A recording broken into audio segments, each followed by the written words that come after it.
Hi friends, मैं हृदय स्वागत करता हूं आपका अपना यूट्यूब चैनल भारद्वाज इलेक्ट्रिकल पर।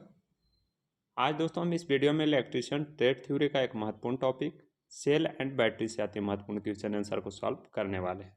तो ये जो सारे क्वेश्चन को हम सॉल्व करा रहे हैं, भारत स्किल की ऑफिशियल साइट पर जाकर के इस क्वेश्चन बैंक को डाउनलोड कर सकते हैं, या टेलीग्राम ग्रुप का लिंक जो है इस वीडियो का डिस्क्रिप्शन बॉक्स में दिया हुआ है, तो आप चाहे तो वहाँ से भी ज्वाइन करके इसे डाउनलोड कर पाएंगे। तो आप किसी भी प्रकार का प्रतियोगिता परीक्षा का तैयारी कर रहे हैं तो हम आपको ये वीडियो टॉपिक वाइज और सेमेस्टर वाइज भी दे रहे हैं, तो एक बार प्लेलिस्ट को ज़रूर चेकआउट कर लीजिएगा। साथ ही अगर आप आईटीआई का स्टूडेंट हैं, अगर सीबीटी एग्ज़ाम होने वाला है आपका फर्स्ट ईयर का, तो इससे बाहर एक भी क्वेश्चन नहीं पूछे जाते हैं, तो आपको टॉपिक वाइज वीडियो को पूरा देख लेना है। तो आइए अब शानदार तरीक़ा से सेशन का शुरुआत करते हैं। वीडियो हेल्पफुल रहेगा तो ज़रूर लाइक और कॉमेंट करके हमें बताइएगा। तो आज जो हम सॉल्व करा रहे हैं आपको इलेक्ट्रीशियन सेमेस्टर 2 का मॉड्यूल नंबर 1 है, और टॉपिक का क्या नाम है?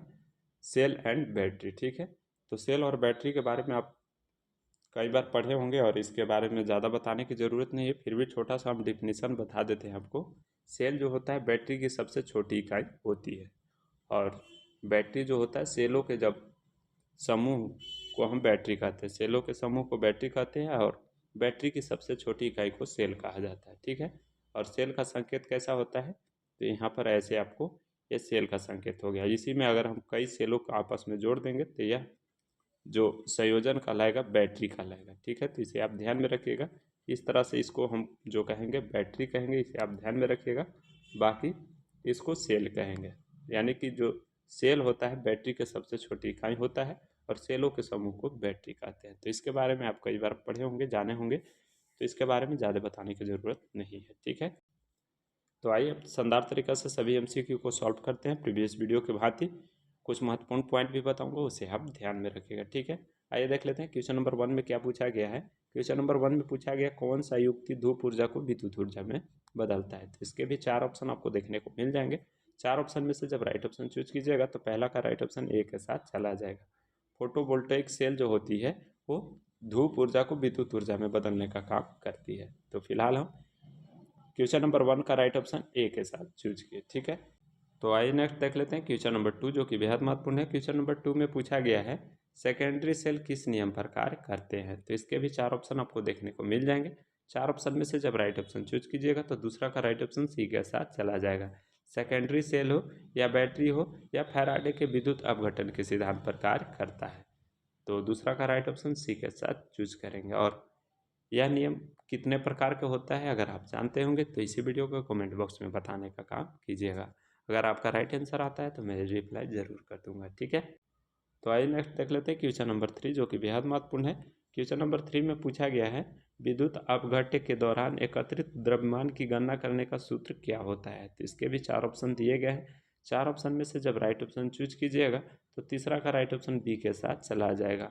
एकत्रित द्रव्यमान यानी कि ये बराबर जो फार्मूला होता है ZIT होता है। ठीक है, तो जेड यहाँ पर जो है ध्यान रखिएगा रासायनिक तुल्यांक है, आई विद्युत धारा है, टी जो है समय है।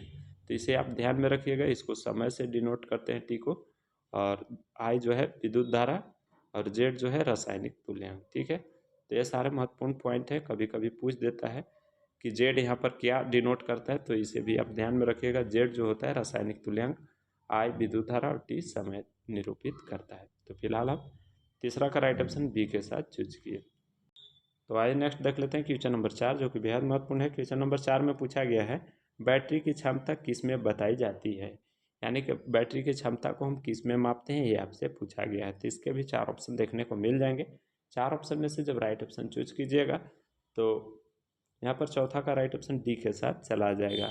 बैटरी की क्षमता जो बताई जाती है एम्पियर हावर में बताई जाती है, तो इसे आप ध्यान में रखिएगा। यहाँ पर एम्पियर हावर राइट ऑप्शन डी वाला हो जाएगा। ठीक है, तो आइए नेक्स्ट देख लेते हैं क्वेश्चन नंबर 5, जो कि बेहद महत्वपूर्ण है। क्वेश्चन नंबर 5 में पूछा गया है उस दोष का नाम बताइए जिस कारण से सेकेंडरी सेल का प्लेटें मुड़ जाती है। तो इसके भी 4 ऑप्शन दिए गए हैं। 4 ऑप्शन में से जब राइट ऑप्शन चूज कीजिएगा तो पांचवा का राइट ऑप्शन जो है ए के साथ चला जाएगा। उस दोष को हम जो कहते हैं बकलिंग दोष कहते हैं, इसे आप ध्यान में रखिएगा। और बकलिंग दोष का निवारण अगर आपसे पूछा जाएगा तो इसका निवारण कैसे करते हैं, अगर आप जानते होंगे तो इसी वीडियो को कमेंट बॉक्स में ज़रूर बताइएगा, ठीक है। अगर आप राइट आंसर कमेंट कीजिएगा तो मैं ज़रूर रिप्लाई कर दूंगा। साथ ही स्थानीय क्रिया दोष क्या होता है इसके बारे में बता देते हैं। जस्ते की छड़ पर अशुद्धि के कारण यह दोष उत्पन्न होता है और इस दोष का निवारण के लिए जस्ते के ऊपर हम पारा की परत चढ़ाते हैं, ठीक है। बाकी ये आंशिक लघुपतन यानी कि शॉर्ट सर्किट से बचाने के लिए यानी कि रोकने के लिए धन एवं ऋण प्लेट के बीच सेपरेटर का प्रयोग करते हैं, इसे आप ध्यान में रखिएगा। बाकी इसके अलावा सल्फेशन दोष भी बेहद महत्वपूर्ण है। लंबे समय तक बैटरी का जब हम उपयोग नहीं लेते हैं तो यह दोष उत्पन्न होता है और इसे दोष का निवारण के लिए हम समय समय पर बैटरी को एक बार पूर्ण चार्ज करते हैं और पूर्ण डिस्चार्ज करते हैं। तो ध्यान रखिएगा, पांचवा का राइट ऑप्शन ए के साथ चूज किए। बाकी ये सभी इंपॉर्टेंट पॉइंट थे जो कि बताना बहुत ज़रूरी था, क्योंकि इससे मिलता जुलता आगे क्वेश्चन हो सकता है। अगर आपसे पूछेगा तो आपको कोई परेशानी नहीं होगी। तो आइए नेक्स्ट देख लेते हैं क्वेश्चन नंबर 6, जो कि बेहद महत्वपूर्ण है। क्वेश्चन नंबर 6 में पूछा गया है विद्युत आवेश की इकाई क्या होती है। इसके भी 4 ऑप्शन दिए गए हैं। 4 ऑप्शन में से जब राइट ऑप्शन चूज कीजिएगा तो छठा का राइट ऑप्शन जो है डी के साथ चला जाएगा। आवेश का जो एसआई मात्रक होता है कूलाम होता है, जबकि विभवांतर का वोल्ट होता है, शक्ति का वाट होता है और धारा का एम्पियर होता है। तो ये सारे यूनिट आपको याद रखने होंगे। फिलहाल हम छठा का राइट ऑप्शन डी के साथ चूज किए। आइए नेक्स्ट देख लेते हैं क्वेश्चन नंबर 7, जो कि बेहद महत्वपूर्ण है। क्वेश्चन नंबर 7 में पूछा गया है लिथियम सेल का निर्गत वोल्टेज कितना होता है। तो इसके भी 4 ऑप्शन दिए गए हैं। 4 ऑप्शन में से जब राइट ऑप्शन चूज कीजिएगा तो सातवां का राइट ऑप्शन जो है डी के साथ चला जाएगा। लिथियम सेल का जो निर्गत वोल्टेज होता है वो 2.5 वोल्ट से 3.5 वोल्ट होता है। तो फिलहाल हम सातवां का राइट ऑप्शन डी के साथ चूज किया। और 1.5 वोल्ट किसका होता है अगर आप जानते होंगे तो इसी वीडियो के कमेंट बॉक्स में बताने का काम कीजिएगा। साथ ही आप क्वेश्चन नंबर के साथ कमेंट कीजिएगा ताकि हमको समझने में आसानी हो, ठीक है। तो आइए नेक्स्ट देख लेते हैं क्वेश्चन नंबर 8, जो कि बेहद महत्वपूर्ण है। क्वेश्चन नंबर 8 में पूछा गया है कम समय में उच्च दर पर बैटरी को आवेशित करने के लिए कौन सी विधि अपनाई जाती है।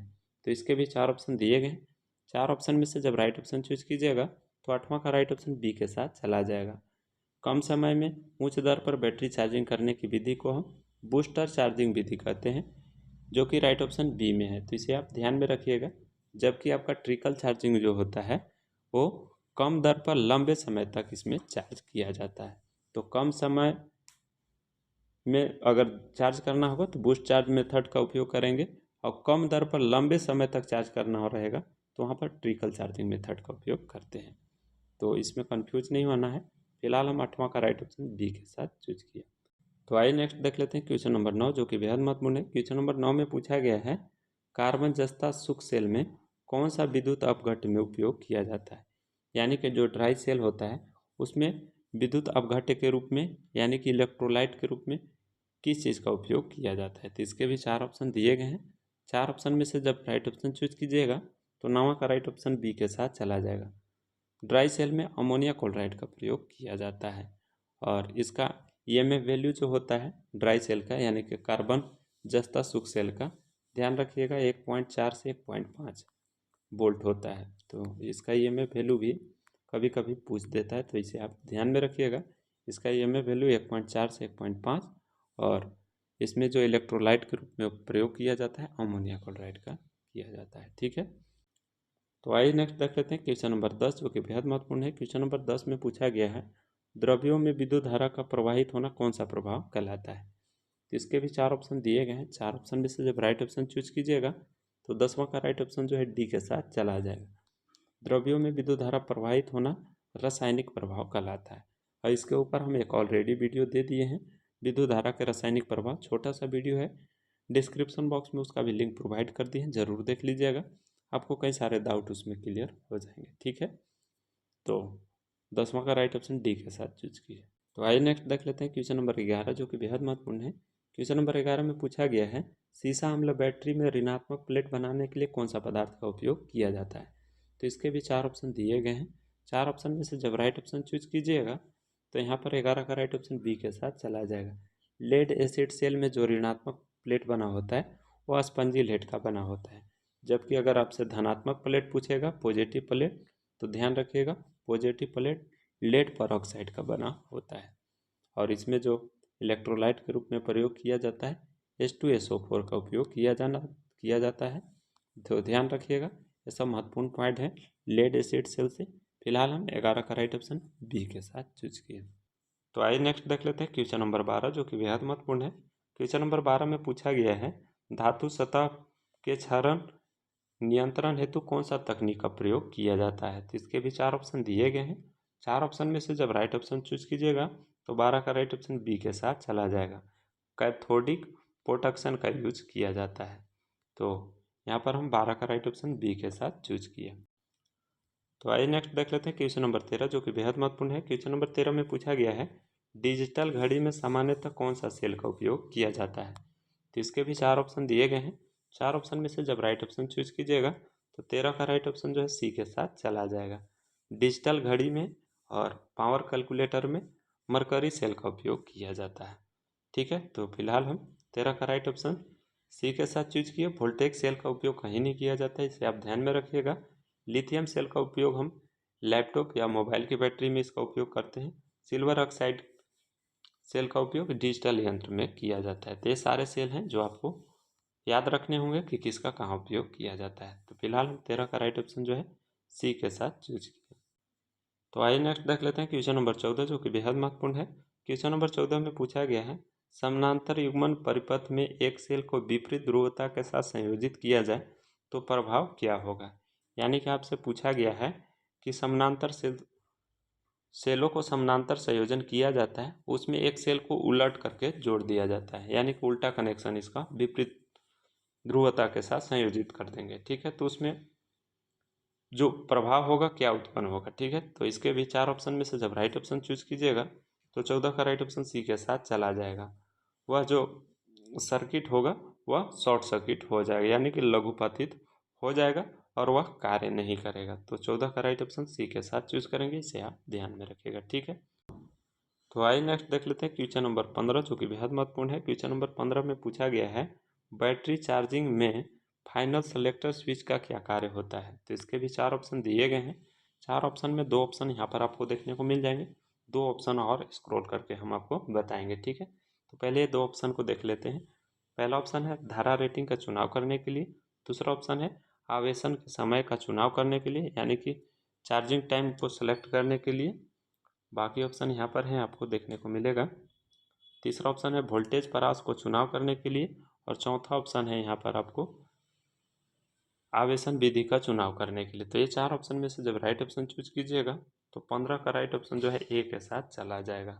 बैटरी चार्जिंग में फाइनल सेलेक्टर स्विच का उपयोग जो करते हैं करंट रेटिंग के चुनाव के लिए करते हैं। तो फिलहाल हम 15 का राइट ऑप्शन ए के साथ चूज किए, इसे आप ध्यान में रखिएगा। ठीक है, तो आइए नेक्स्ट देख लेते हैं क्वेश्चन नंबर 16, जो कि बेहद महत्वपूर्ण है। क्वेश्चन नंबर 16 में पूछा गया है, सौर सेल में तापमान के संदर्भ में निर्गत शक्ति पर क्या प्रभाव होगा। तो इसके भी 4 ऑप्शन दिए गए हैं।